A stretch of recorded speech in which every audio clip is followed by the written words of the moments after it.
Welcome back to our channel மாணவன் ஆசிரியர். இந்த இடம் நம்ம என்ன பார்க்க போகிறோம்னு பார்த்தீங்கன்னா 11ஆம் வகுப்பு முதலடை தேர்வு 2024 உயிரியலுக்கான கவர்மெண்ட்டோட official original question paper.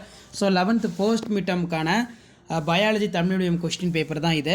So mark பொறுத்த வரைக்கும் 50 மார்க்கு, 1 மார்க் பொறுத்த வரைக்கும் நமக்கு 1x5 ஆர்கி பாக்டீரியம் இது அப்படின்னு கேட்டிருக்காங்க, மெத்தனோ பாக்டீரியம்.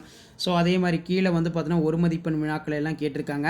ஸோ ஃபஸ்ட்டு 2 மார்க்கே வந்து பார்த்தீங்கன்னா ஹோமியோமீரஸ் ஹெட்ரோமீரஸ் லைக்கன் வேறுபடுத்துக ரொம்ப முக்கியம். பாக்டீரியாவில் காணப்படும் பாலின பெருக்க முறைகள் யாவை?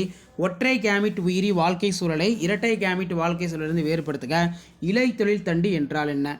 அடுத்து வந்து பார்த்தீங்கன்னா நமக்கு 3 மதிப்பெண் வினா, முனிராவின் சிறப்பு பண்புகளை எழுதுக. பிளக்டோஸ்டீல் மற்றும் பிளக்டோஸ்டீல் என்றால் என்ன எடுத்துக்காட்டுக.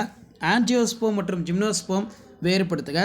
வேரின் பகுதிகளை படமுறைந்து பாகம் குறி. அடுத்து பார்த்தீங்கன்னா பின்வரும் வினாவிற்கு விடையிலி. பாசிகளின் பசுங்கணிகத்தின் வடிவம் தனித்துவம் வாய்ந்தது என கருதுகிறாயா? உன் விடையினை நியாயப்படுத்துக. நெக்ஸ்ட் வந்து பார்த்தீங்கன்னா இலை எடுக்கமைவு என்றால் என்ன, அதன் வகைகளை விவரி. ஸோ அடுத்து வந்து பார்த்திங்கன்னா நமக்கு பயாலஜியில் பயோபாட்னி தனியாக இருக்கும், பயோ ஜுவாலஜி தனியாக இருக்கும். உயிரி விலங்கியல் வந்து பார்த்தீங்கன்னா 1 மதிப்பெண் 5 மதிப்பெண் வந்து கொடுத்துருக்காங்க. ஸோ அதுக்கப்புறம் 3x2 6 இதில் ப்ரோபயோட்டிக் பாக்டீரியா நோய் உண்டாக்கும் பாக்டீரியாவிலிருந்து வேறுபடுத்துக.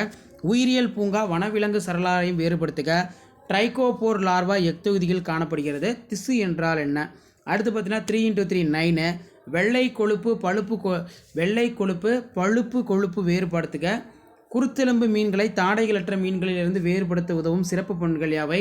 பறவைகளின் அகச்சட்டகத்தின் சிறப்பு பண்புகளை எழுது. சிற்றின கோட்பாட்டில் சார்லஸ் டார்வின் பங்கு யாது? தொகுதி ஆர்த்ரோபோடா கணுக்காலியின் பண்புகளை எழுதுக. பல்வேறு நவீன வகைப்பாட்டு கருவிகள் உயிரினங்களை கண்டறியும் வகைப்படுத்த பயன்படுமா? விவாதி. ஸோ இதான் 11ஆம் வகுப்பு உயிரியல் போஸ்ட் மிட்டம் டெஸ்ட்டுக்கான கவர்மெண்ட்டோட official original Tamil medium question paper. மறக்காத வீடியோ ஃப்ரெண்ட்ஸுக்கு ஷேர் பண்ணுங்கள். மாணவன் ஆசிரியர் சேனலை சப்ஸ்கிரைப் பண்ணுங்கள். தேங்க்யூ.